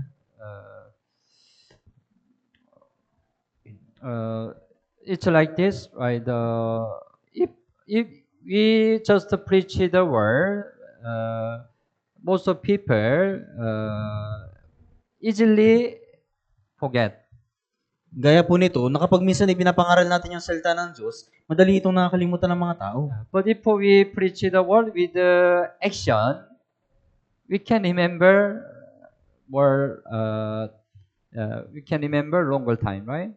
Pero kung ipapaliwanag natin ito ng may kasamang expression, at maunawaan na ito. Naintindihan niyo po?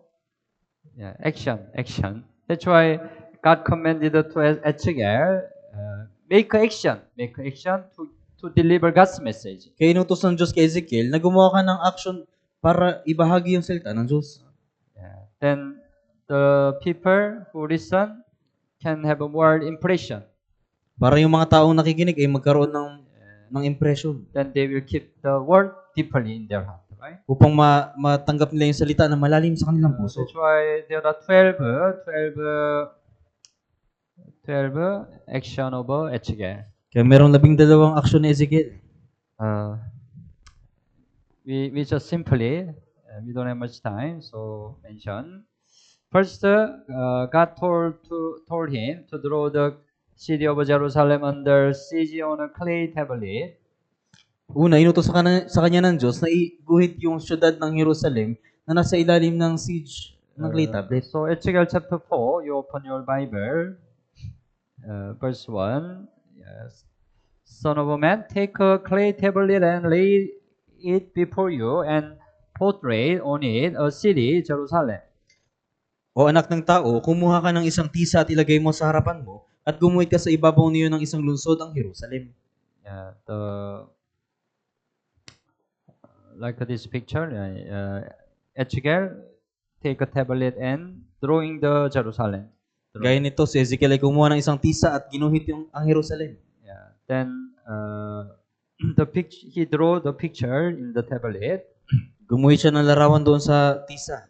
Verse 2 and 3, verse 2 and 3, basahin po natin ng sabay-sabay. Kubkubin mo ito at magtayo ka ng mga pader sa tapat noon at maglagay ka ng bunton sa tapat noon. Maglagay ka rin ng mga kampo sa tapat noon at maglagay ka ng mga trosong pambayo sa tapat noon sa palibot. Magdala ka ng kawaling bakal at ilagay mo iyon bilang pader na bakal sa pagitan mo at ng lungsod. Humarap ka sa dakong iyon at hayaang makubkob at iyong ibayuhin ang pagkubkob dito. Ito ay isang tanda sa sambahayan ni Israel. So it symbolizes that Jerusalem would be completely surrounded and eventually fall to the Babylonian army. Sumisimbolo ito ng Jerusalem ay ganap na palilibutan at ganap na babagsak sa pamamagitan ng mga hukbo ng Babylonia. Why did God warn and prophesy the fall of Jerusalem not only with the word but through symbolic action? Bakit nagbabalay ang Diyos at nagpropesiya sa pagbagsak ng Jerusalem, hindi lamang sa pamamagitan ng salita, kundi sa pamamagitan din ng symbolic na mga actions? It was to make his message unmistakably clear. Ito ay upang yung kanyang mensahe ay hindi magkaroon ng maging malinaw. Yeah. Second, God made him lie on his left side for 390 days and on his right side for 40 days. At ang Diyos ay Ezekiel chapter 4, verse 4, basahin po natin ng sabay-sabay. Pagkatapos, humiga ka ng patagilid sa iyong kaliwa at aking ilalagay ang kaparusahan ng sambayanan ni Israel sa iyo ayon sa bilang ng mga araw na iyong iniga roon. Papasanin mo ang kanilang kaparusahan. Yeah.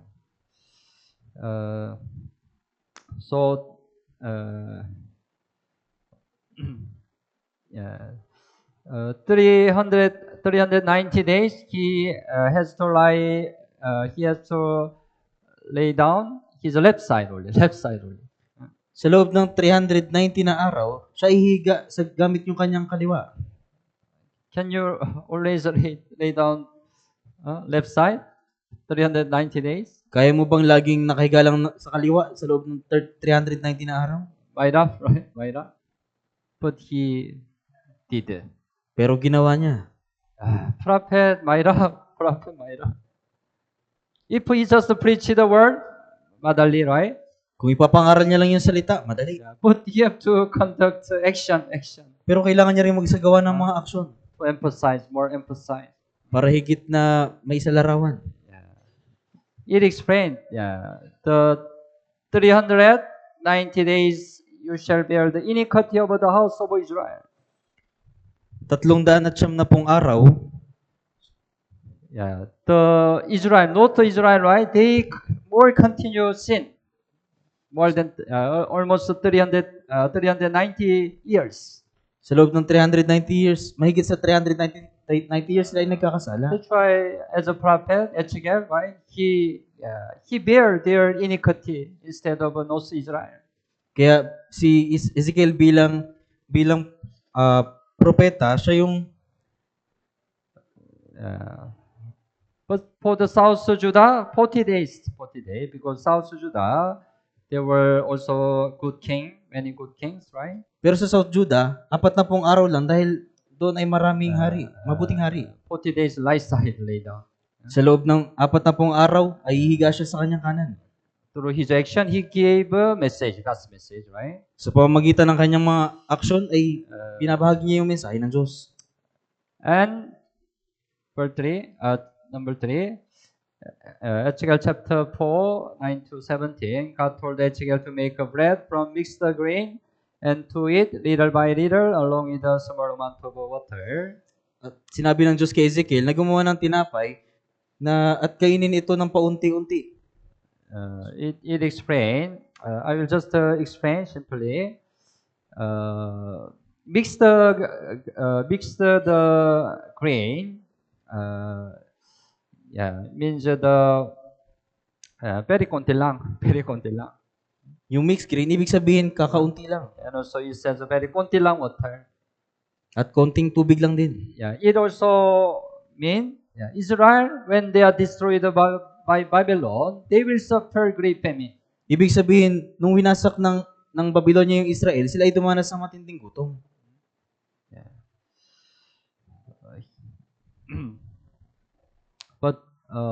at first God commanded to Ezekiel, you can make a bread by using make a fire by tayo ng tao. Tayo ng tao. Pero inutos sa kanya ng Diyos, nagagawa siya ng apoy gamit yung dumi ng tao. It's masarap tayo if you use tayo ng tao. Mahirap, right? It also symbolizes more very difficult situation. Mas pinapakita dito yung mahirap na sitwasyon.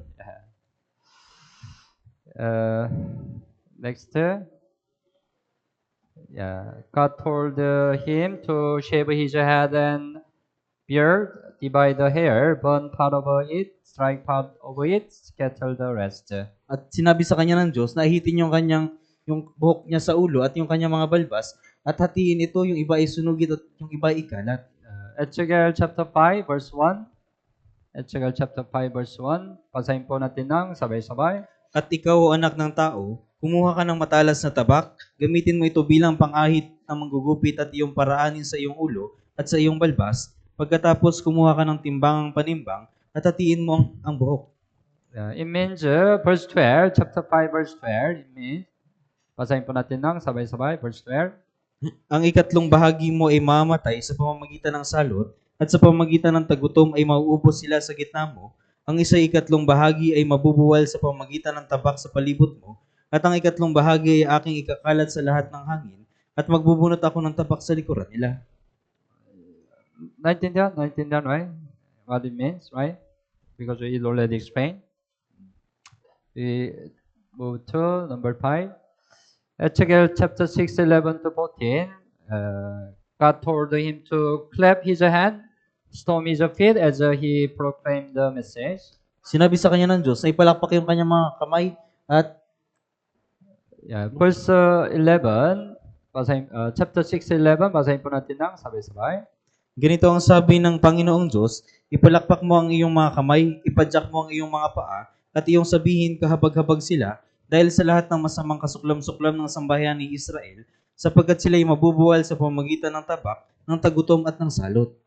Pound your fist and stamp your feet. Ipalakpak mo ang iyong mga kamay at ipadyak mo ang iyong mga paa. What it mean? Ano pong ibig sabihin nito? It shows that the message is urgent and fearful. Pinapakita nito yung mensahe ay nakakatakot. God was telling Ezekiel to proclaim it with a deep, righteous anger and sorrow over the sin of the people. Sinasabi ng Diyos kay Ezekiel na ipahayag ito ng may malalim na katuwiran at galit. Sometimes, right, when you have anger, minsan kapag nagalit kayo, pumapadya kayo. When you say, nobody sleep? Something like that. Naintindihan? It's the action to emphasize.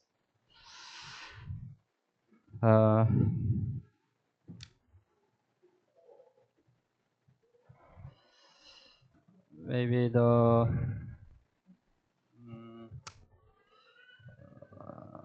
it's also action. Maybe you we don't have much time. You try. I sent the scripture, so you can self-study. Wala na po tayong sapat na oras, kaya pwede na po kayong mag-aral. There are 12 action. Merong 12 aksyon. But anyway, it emphasize. But we think about number 9. God told him to draw into road on the ground. Sinabi sa kanya ng Diyos na maggumuhit ng 200 sa lupa. Showing the two paths where the sword of the king of Babylon would come. Ipinapakita na yung 200 ay kung saan yung tabak ng hari ng Babylonia ay lalabas. Ezekiel 21:19 hanggang 22. You open your Bible. 19 hanggang 22. Okay po, basahin po natin ng sabay-sabay. Anak ng tao, magtakda ka ng 200 na panggagalingan ng tabak ng hari ng Babylonia. Silang dalawa ay kapwa lalabas sa isang lupain. Gumawa ka ng daang palatandaan at gawin mo ito sa bukana ng daang patungo sa lungsod. Ikaw ay magtakda ng daan para sa tabak na tutungo sa Raba ng mga anak ni Amon at sa Juda sa Jerusalem na may kuta.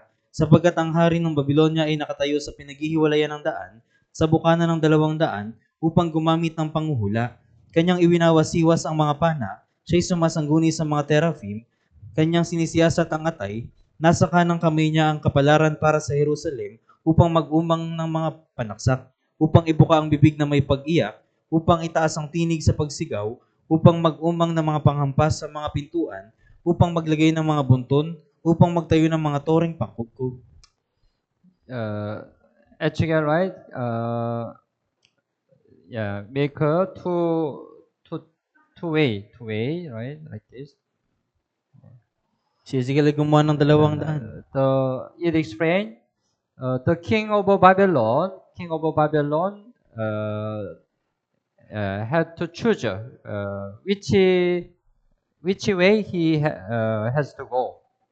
Ibig sabihin, yung hari ng Babylonia ay mamimili kung saang daan siya dadaan. Rappa or Jerusalem. Meron two-way.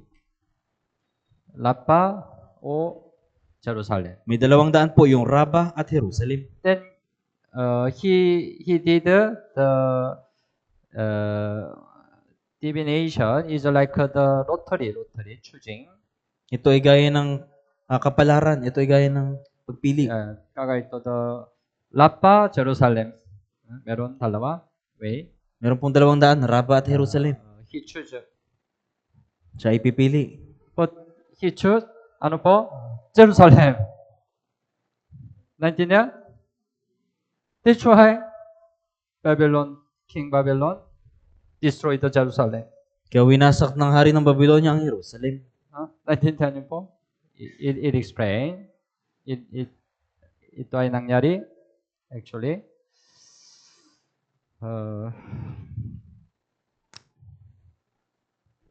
And then it happened, the sudden death of Ezekiel's wife.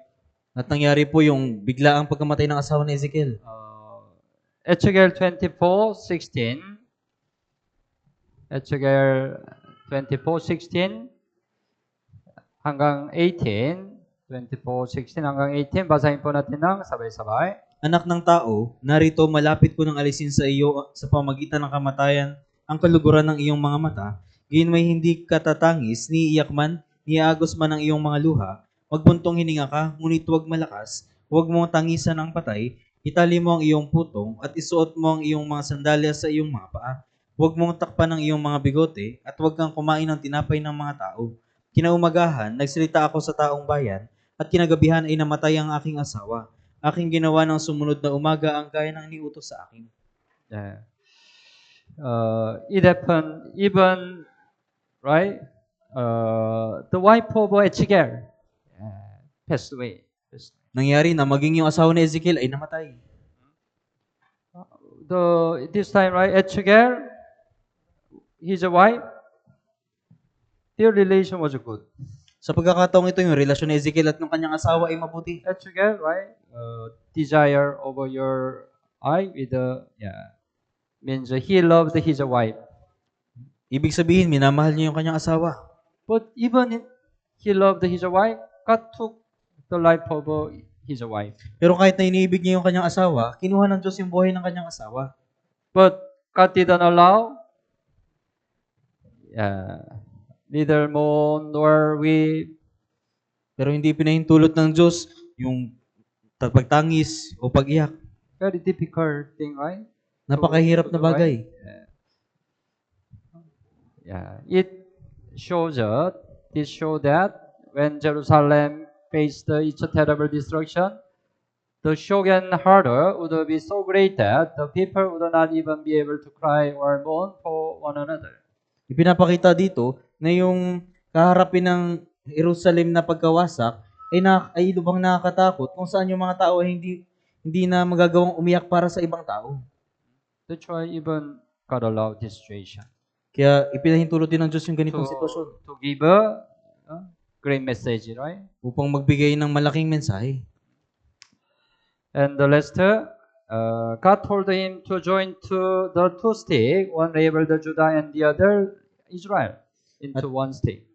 At sinabi sa kanya ng Diyos na pagsamahin yung dalawang stick. Ezekiel 37, we better open the Bible. Ezekiel 37, 15 hanggang 17. 15 hanggang 17. Ezekiel 37, 15 hanggang 17. Basahin po natin ng sabay-sabay. Ang salita ng Panginoon ay dumating uli sa akin na sinasabi, at ikaw, anak ng tao, kumuha ka ng isang tungkod at sulatan mo sa ibabaw, sa Juda at sa mga anak ni Israel na kanyang mga kasama, sa kumuha ka ng ibang tungkod at iyong sulatan, sa Hosea na siyang tungkod ng Ephraim, at sa buong sambahayan ni Israel na kanyang mga kasama, iyong pagdugtungin para sa iyong sarili upang maging isang tungkod, upang sila maging isa sa iyong kamay. Meron two stick, right? Labeled Judah, the other Israel. May dalawang tungkod na susulatan ng Juda at yung isa Israel. Because of sin, the country was divided, right? Dahil sa kasalanan, yung bansa ay nahati. But when God restored them, they will be one country, right? Pero kapag pinanauli sila ng Diyos, sila ay magiging isang bansa ulit. Become one stick, right? Magiging isang tungkod. So it says about the restoration of Israel. Binabanggit dito yung patungkol sa pananauli ng Israel. We just read. This promise was fulfilled in part when the people returned from 70 years of Babylon exile. Yung pangakong ito ay naisakatuparan nung yung mga tao ay nanumbalik mula doon sa 70 taong pagkakabihag ng Babylonia. And it also fulfilled spiritually through the first coming of Jesus, who brings Jews and Gentiles together as one. Ito rin ay naisakatuparan sa spiritual sa pamamagitan ng unang pagdating ni Jesus na nagginawa yung mga Hudyo at yung mga Hintil na iisa. Right, Jew and Gentile become one, right? Yung mga Hudyo at yung mga Hintil ay naging isa. Through Jesus Christ. Sa pamamagitan ni Hesus And Kristo. it will be fully completed in the Messianic kingdom that begins with Jesus' return, where true and perfect unity will be established. At ito ay magiging ganap sa kaharian ng Mesiyas na magsisimula sa pagbabalik ni Jesus kung saan yung tunay at perpektong pagkakaisa ay maitatagad. We have to see until the Messianic kingdom. Kailangan nating makita hanggang sa kaharian ng Mesiyas. So there are 12, right? Action Prophet Ezekiel did to give the great message. Kaya meron 12 aksyon na ginawa ni Propeta Ezekiel para ibahagi yung mensahe ng Diyos. So, when you read the Ezekiel, you check his action. Kaya kung babasahin niyo po yung aklat ng Ezekiel, suriin niyo po yung kanyang mga aksyon. And there are important things we have to know in Ezekiel. Merong mga mahalagang bagay na kailangan nating malaman sa Ezekiel. It's about the glory of the Lord. Ito ay tungkol sa kaluwalhatian ng Diyos. Ezekiel start by the appearance of the glory of the Lord. Yung Ezekiel ay nagsimula sa pamamagitan ng pagpapakita ng kaluwalhatian ng Diyos. That's why Ezekiel chapter 30:23, there is the glory of the Lord stood there. Kaya sa Ezekiel chapter 3 verse 23, merong kaluwalhatian ng Panginoon. Ezekiel was called as a prophet. Si Ezekiel ay tinawag bilang propeta. Then he could see the glory of the Lord. Pagkatapos nakita niya yung kaluwalhatian ng Diyos. In the Kebar River. Right? Doon sa ilog ng He saw Chebar. the glory of the Lord. Nandito yung kaluwalhatian ng Diyos. But the glory of the Lord departed. Pero umalis yung kaluwalhatian ng Diyos. Ezekiel 4:24.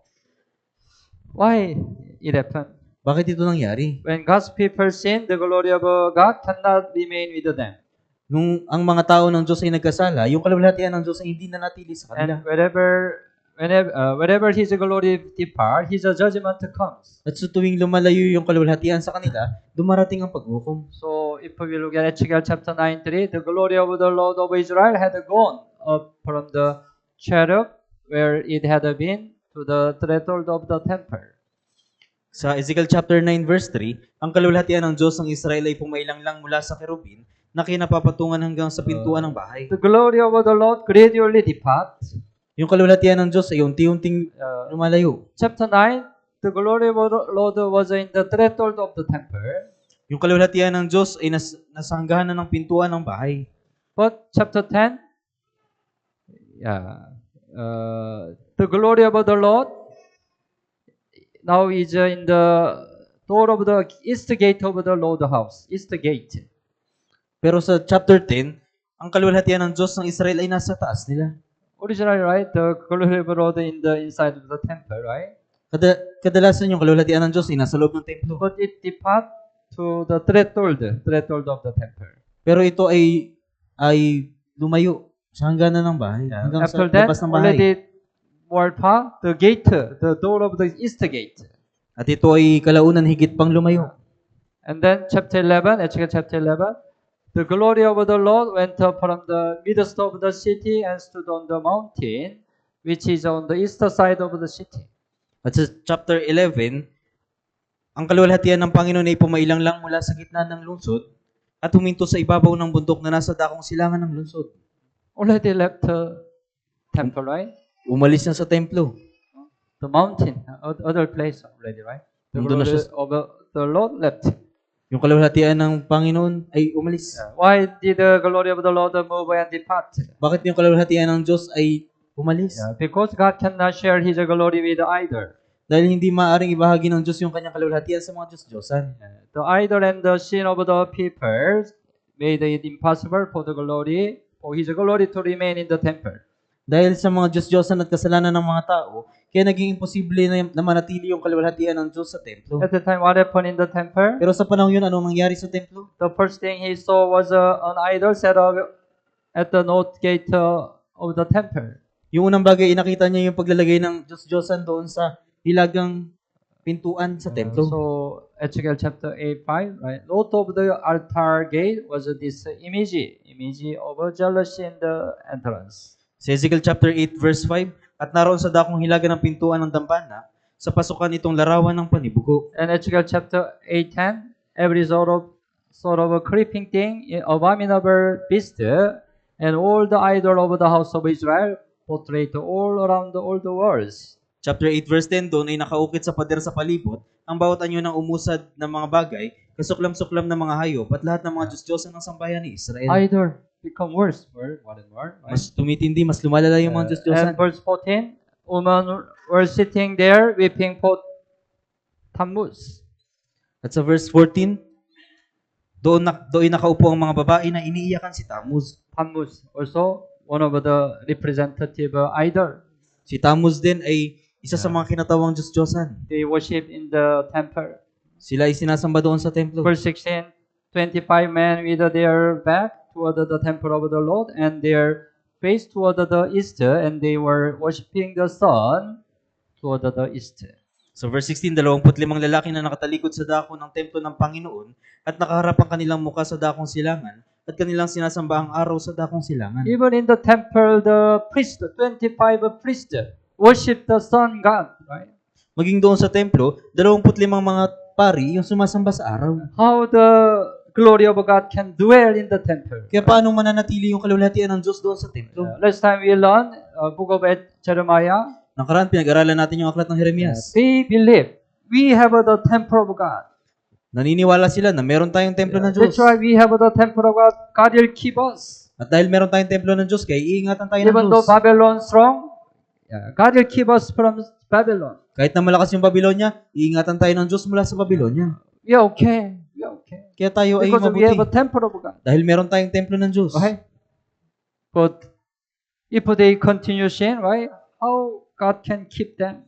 Kaya kung patuloy sila magkakasala, paano sila iingatan ng Diyos? God's glory already left them. Kaya umalis na yung kaluwalhatian ng Diyos. Yeah, but that's why they receive a great judgment, right? Kaya tumanggap sila ng matinding paghukom. But the glory of the Lord returned. Pero bumalik yung kaluwalhatian ng Diyos. It said Ezekiel chapter 43 hanggang 48. Sinabi ito sa Ezekiel chapter 43 hanggang 48. So, Ezekiel chapter 43, verse 2, the glory of God of Israel came from the way of the east. Ezekiel chapter 43 verse 2, ang kaluwalhatian ng Diyos ng Israel ay nanggagaling sa dakong The silangan. glory of the Lord left, departed through the way of the east before. Noon yung kaluwalhatian ng Diyos ay umalis doon sa dakong silangan. But this time, the glory of the Lord returned through the way of the east again. Right? Pero ngayon yung kaluwalhatian ng Diyos ng Israel ay bumalik mula sa dakong silangan. Yes. Verse 4, the glory of the Lord came into the temple by the way the gate which faced toward the east. Sa verse 4, at ang kaluwalhatian ng Panginoon ay pumasok sa bahay sa pintuang daang nakaharap sa silangan. And finally, the glory of the Lord filled the temple. At sa huli, napuno ng kaluwalhatian ng Panginoon ang bahay. God restored, right? God restored. Ang Diyos ay It happened in nagpanumbalik. the Millennium Kingdom. Millennium Kingdom. Ito ay mangyari sa Millennium Kingdom. Millennium Kingdom. So in the Millennium Kingdom, there is a new temple. Sa Millennium Kingdom, mayroong bagong templo. But if I just explain, if we read the Ezekiel, it described the new temple. Kung babasahin natin yung Ezekiel, pinapaliwanag ito yung bagong templo. We know the temple of God that was built by King Solomon. Yung templo ng Diyos ay ng Jerusalem ay tinayo ni Haring God Solomon. gave the design of the temple of God, right? Ibinigay ng Diyos yung disenyo ng And templo. Solomon built the temple. Pagkatapos, tinayo ni Solomon yung templo. But if we read the Ezekiel, there is a new temple. Pero kung babasahin natin yung Ezekiel, merong bagong templo. But design is completely different. Pero yung disenyo nito ay ganap na iba. It's a new temple written in the book of Ezekiel. Ito yung bagong templo na nakasulat sa aklat ng But it's Ezekiel. a original temple built by King Solomon. Pero ito yung original na templo na binuo ni Haring Solomon. So the design different, right? Magkaiba po yung disenyo. Yeah.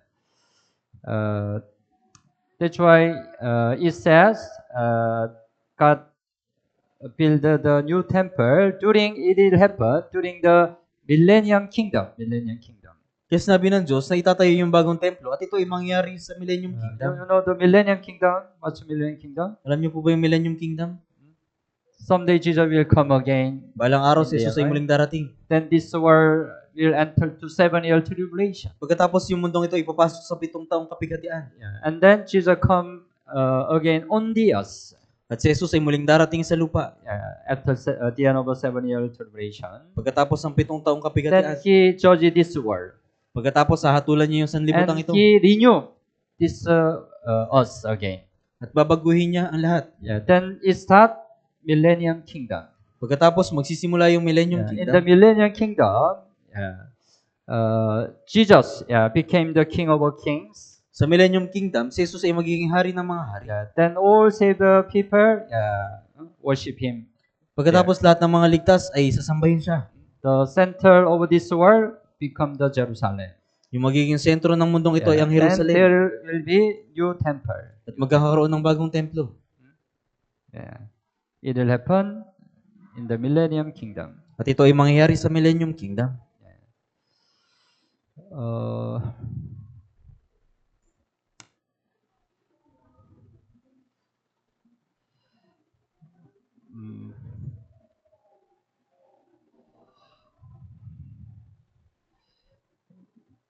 We just the detailed description of the temple in the later part of Ezekiel is given because it serves as an eternal memorial to the redeeming works of Christ.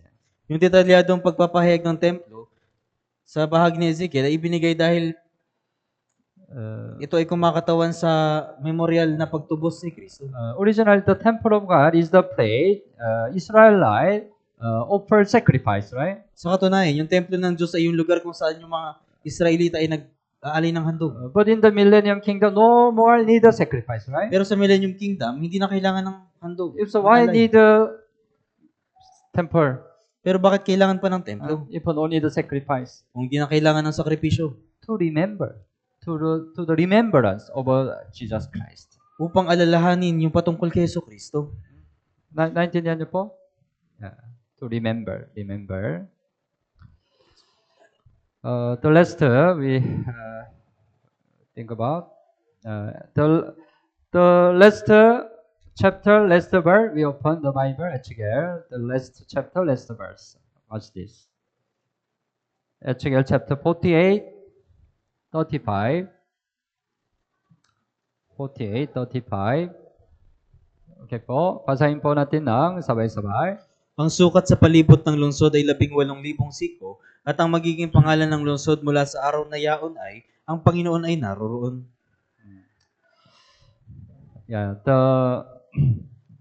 Yeah, in the Millennium Kingdom, there is also new land, new city. Sa Millennium Kingdom, magkakaroon din ng bagong lungsod. Yeah, but it is called. It is called. Anong pangalan? The Lord is there. Ang Panginoon ay naroroon. But original Hebrew word, the Lord is there. Yahweh Samma. Yahweh is the name of God, right? Yung Yahweh po ay pangalan ng Diyos. Yeah, or the Jehovah pareho. Yahweh or Jehovah Samma. Jehovah Shammah. It's the Hebrew word Jehovah Samma. It means the Lord is there. Ibig sabihin, ang Panginoon ay naroroon. It shows that God's presence will remain with His people forever. Ipinapakita nito na yung presensya ng Diyos ay manatili sa mga tao magpakailanpaman. Yahweh Samma, meaning the Lord is there, can be considered the conclusion of the book of Ezekiel. Yung Yahweh Shammah na nangangahulog ang Panginoon ay naroroon ay tinuturing na pagwawakas ng aklat ng Ezekiel. The book shows how God departed from sinful Jerusalem, brought judgment on the city, and then promised to restore it and dwell among His people forever. Ipinapakita ng aklat na kung paano yung Diyos ay humiwalay sa kanilang mula sa kasalanan ng Jerusalem at nagdala ng paghuhukom sa lungsod at nangako na papanumbalikin sila at manatili sa kanyang mga tao magpakailanpaman. God restored. Why God restored Israel? Bakit pinanumbalik ng Diyos yung Israel? Because He want to dwell with them forever and ever. Dahil gusto niyang manatili sa kanila, manirahan sa kanila magpakailanpaman. This name Yahweh Samma does not refer to otherly city. Yung pangalan na ito na Yahweh Shammah ay hindi kumakatawan sa makamundong lungsod. But ultimately to the new heaven and new earth that will be established on the last day, the kingdom of God. Kundi ang bagong langit at bagong lupa na may tatatag sa huling araw, ang kaharian ng Diyos. It's a conclusion of book of Ezekiel. Kaya ito po yung pagwawakas ng aklat ng Ezekiel. The book of Ezekiel medyo mahirap to understand, right?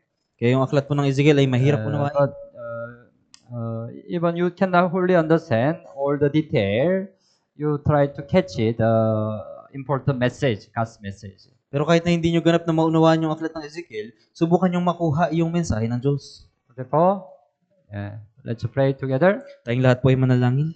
Dear merciful and gracious Father, mahal naming Ama na mahabagin at mapagpala, thank you for saving us from sin and eternal destruction. Salamat po sa pagliligtas sa amin mula sa kasalanan at walang hanggang pagkawasak. Thank you for guiding us to abide in the church until now. Salamat po sa paggabay sa aming manatili sa church magpahanggang ngayon. This time we learn about the book of Ezekiel. Sa oras nito ay pinag-aralan po namin ang aklat ng Ezekiel. Through this book, we can know what's God's heart.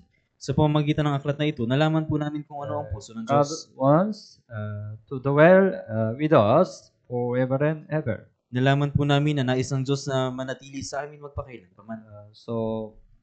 Please lead many people to know God and to know the true gospel. Kaya pakiusap at nabayan niyo po yung maraming tao na makilala ang Diyos at malaman ang Ebanghelyo.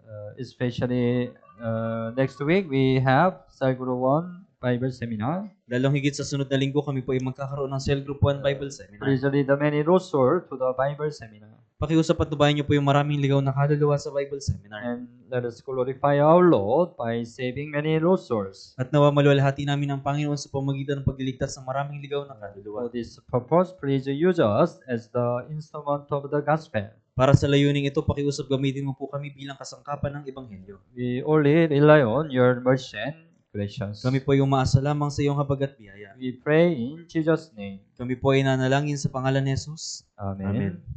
Salamat po.